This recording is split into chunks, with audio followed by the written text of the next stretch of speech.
and the expansion works at Etihad Stadium, home of Manchester City, are moving at full speed. The new stand is almost ready to be opened.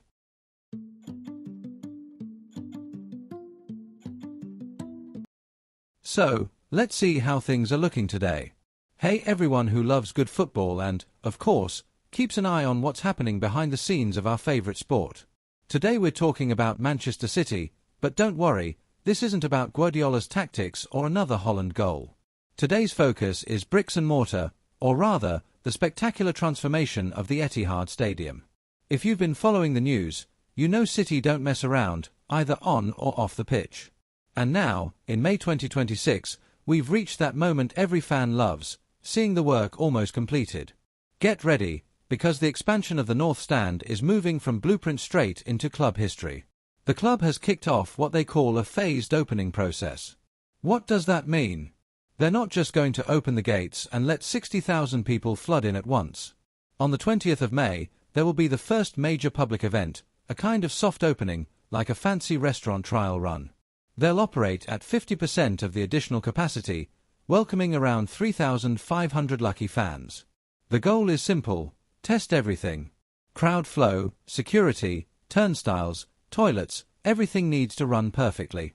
It's the smart way to make sure there are no issues when the stadium is fully packed. If the 20th of May test is a success, and knowing City's attention to detail, it likely will be, the plan is to open 100% of the new stand for the final Premier League home match against Aston Villa. Just imagine the atmosphere. The stadium will break its all-time attendance record. More noise, more pressure on opponents, and of course more revenue coming in, which brings us to the next point. There's no denying it, football is also business. More fans in the stadium means more ticket sales. But it doesn't stop there. With the expansion, City improve what's called ROI, return on investment. More supporters also means more spending on food, drinks, and merchandise. Danny Wilson, who oversees City's operations, has made it clear, the focus is on safety and fan experience. They want you to feel like you're in a world-class entertainment complex, not just a concrete stand. A cool fact many people don't know, the Etihad didn't originally belong to Manchester City. It was built for the 2002 Commonwealth Games.